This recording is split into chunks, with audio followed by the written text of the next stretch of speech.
Oi, turma, tudo bem com vocês? A aula de hoje é sobre o renascimento. O propósito é o seguinte, para essa semana, é vocês fazerem anotações, tá? Pertinente a esse conteúdo. Acredito eu que no livro de história vocês vão ter também, né, a parte do contexto histórico, lá com a professora Terezinha, né? Então vocês vão estar aí fazendo anotações, né? Essa semana não vai haver a tarefa de casa. A tarefa de vocês seria vocês anotar, fazer anotações no caderno de arte, combinado? Então, nosso conteúdo é Renascimento, né? Ele vai entre o século XIV, até mais ou menos ali o final do século XVI, tá? Ele é marcado por uma introdução dentro da história muito diferente de tudo aquilo que estava acostumado, que era a Idade Média, tá? Olha só, ele surge na Itália, né? Então ali ele foi considerado, então a Itália, no caso, ela foi considerada o berço do Renascimento, né? E depois ele vai se espalhar pela Europa inteira, tá?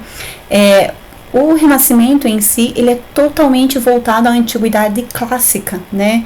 Como princípio desse movimento.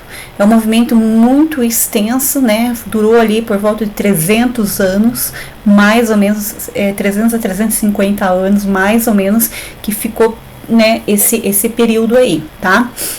Então, ele é marcado pelo antropocentrismo, né? Até então a sociedade ela estava acostumada com aquela visão teocêntrica, Deus como centro do universo, né? O artista ele não poderia, né, colocar suas atividades artísticas, digamos assim, ele não poderia determinar algumas regras que era, né, pertinente à arte em si, ele teria que fazer de acordo com o que era ordenado, tá? A visão lá da Idade Média era uma visão totalmente voltada a essa parte religiosa, né? E já aqui não, aqui vai ter mais uma visão mais humanista, aqui vai ter mais uma visão voltada à parte da razão, à parte da inteligência, tá? Aqui também, ó, grupos de pensadores como filósofos e artistas formaram um grupo dos humanistas renascentistas. Então eles vão passar a fazer estudo, eles vão passar a questionar tudo aquilo que era pregado, digamos, com a parte religiosa, tá? Ali, ó, estavam preocupados em difundir o conhecimento. A ideia era trazer à tona questões relacionadas com a descoberta científica. Então eles vão passar a estudar, eles vão passar a investigar, a fazer descobertas, tá? Bem como desenvolvimento social, artístico e cultural, tá?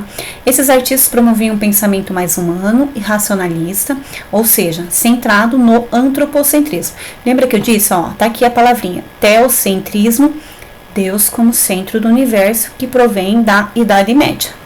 E antropocentrismo, homem como centro do mundo, do universo, que provém aqui do Renascimento. A Idade Média é o gótico, que a gente já estudou, é o bizantino, que a gente já estudou, tá? Não esqueçam. E aqui já não, aqui acaba que é o início que a gente chama de Idade Moderna. Então, as características dentro do Renascimento. Um resgate da estética da cultura greco-romana. Greco vem da Grécia, romana vem da Roma. Então, é a mistura desses dois aí, tá? Tanto na elaboração da pintura, quanto na elaboração da escultura. Antropocentrismo, né, que é a valorização das capacidades artísticas e intelectuais, valorização da ciência e da razão. Então eles vão buscar explicações para tudo aquilo que tem de estudo, né? Então eles vão buscar além daquilo que era só o que eles estavam vendo. Então eles vão estudar de fato. Valorização e interesse por vários aspectos culturais e científicos, tanto dentro da literatura, das artes plásticas e das pesquisas científicas. E o humanismo, né? Conjunto de princípios que valorizava as ações humanas, como valores morais, no caso, o respeito, a justiça, a honra, o amor, a liberdade e a solidariedade. Tá? Então, dentro da arte, o que vem o Renascimento dentro da arte? Primeira coisa que a gente pensa no Renascimento, quando a gente fala em Renascimento, é a descoberta da tinta e da tela, tá? A tinta a óleo, que eu digo, e a tela, porque até então era utilizado elementos naturais. Até então era feita a pintura em parede. Até então era feita, digamos, esculturas grudadas na parede. Então aqui não, aqui vai ser totalmente o oposto daquilo que era pregado lá atrás, tá? Valorizou os aspectos culturais, tá? A retomada dos modelos clássicos e greco-romano, baseada no naturalismo, no racionalismo e no hedonismo. Representou o divisor de águas à medida em que a arte renascença trouxe inovações e técnicas temáticas. Por exemplo, o surgimento aqui, ó, da perspectiva. Estão vendo vários planos aqui, ó. Então, isso daqui eles vão pôr um ponto de fuga e vão trabalhar a estrutura linear, dando uma ideia de fundo, dando uma ideia de perspectiva. A harmonia e o equilíbrio, que foram características bem importantes dentro da cultura do Renascimento, tá? E além disso, eles vão abordar outros temas, não vai ser mais voltado a um tema religioso, por exemplo, que provém lá da Idade Média. Então, eles vão abrir um leque de possibilidades de temas, tá? Vários temas, também temas religiosos, mas vai voltar temas da mitologia, vai voltar temas, digamos, do dia a dia das pessoas ali, tá? Então, assim, dentro do Renascimento a gente vai dividir, né, a pintura, a arquitetura e a escultura. Na aula de hoje a gente vai trabalhar esses 3 pontos aí. Semana que vem a gente vai trabalhar os pintores, tá? Os pintores, ou melhor, vamos abordar os artistas em si. Então, dentro da arquitetura, a cultura greco-romana ela continuou a influenciar os artistas renascentistas e as obras arquitetônicas não fugiram a essa regra. Então, voltado tudo na questão da matemática, totalmente, né, voltada a esses ideais clássicos, uma grande, imensa cúpula em cima da basílica. E todos os ângulos que você olha, você consegue enxergar todos os lados dessa igreja, dessa construção, no caso. O resgate da cultura clássica buscava aliar elementos do cristianismo com as manifestações do mundo pagão. A busca incessante pela beleza levava os arquitetos a investirem nas edificações de obras artisticamente perfeitas, que imprimissem as suas características individuais. Então, as obras elas eram totalmente calculadas. O uso da geometria euclidiana. Geometria euclidiana é uma geometria pautada na base da harmonia, totalmente voltada à harmonia entre as partes, tá? Era aplicado na construção de casas, igrejas, vilas e monumentos. Então, o que a gente percebe numa construção, numa arquitetura renascentista? É a imensidão, são catedrais, são construções gigantescas. Então, ela provém da Idade Média, essa ideia, né? Na Idade Média, a gente, na parte da arquitetura, a gente não foge um pouco ali do que aconteceu da Idade Média, porque na Idade Média é o auge das construções, né? São igrejas, são construções monumentais, imensas e totalmente pautadas em quê? Em colunas, olha aqui, em colunas, em arco de volta perfeita, e aqui, ó, uma grande cúpula que seria essa cúpula aqui de fora, estão vendo? Uma grande cúpula, então, bem no centro, ou no início, ou no final dessa catedral. Então, ela é pautada na imensidão, na grandiosidade das construções, tá?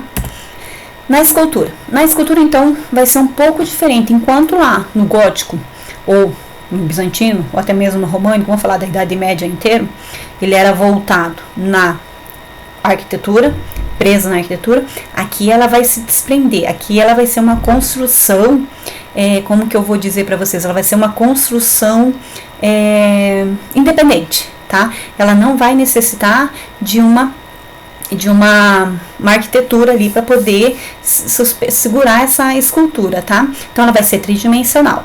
Então aqui, ó, com o gótico a escultura arquitetônica quase desapareceu e as produções escultóricas estavam mais centradas em imagens de devoção e sepulcros, por exemplo, né? Mas com o Renascimento a escultura vai recobrar a sua independência em relação à arquitetura, então ela vai ser independente. Olha lá, e o primeiro passo nesse sentido é dado pelo grande escultor do Renascimento, Donatello, né? Que nasceu em 1386 e faleceu em 1466, na Itália, com a obra São Marcos, que é essa obra em destaque aqui. Uma escultura enorme em mármore, tá? Ela tem mais de ela chega a quase 3 metros de altura. Esta, apesar de ter sido concebida para integrar um nicho que faz parte, o nicho faz parte da arquitetura igual lá do gótico, ela não necessita de um enquadramento arquitetônico para se destacar, porque ela, pela beleza dela, si própria já se destaca, tá? Outra escultura de Donatello, essas esculturas em baixo relevo no caso, tá? Que leva o nome de Sciacerato, que significa achatado, tá? É com Donatello que as figuras escultóricas começam a perder a rigidez do gótico, sendo essas já dotadas de flexibilidade e padrões de beleza e proporções próximas das antiguidades clássicas. Então ele começa a experimentar outras formas ali de escultura.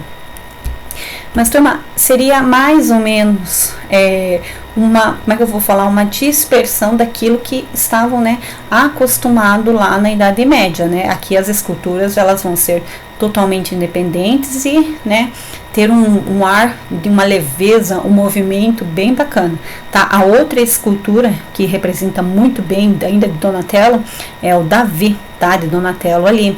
Então ali, ó, ela vai reavivar também a sensualidade do corpo nu, tão característico da época clássica, daquilo que era lá atrás, né?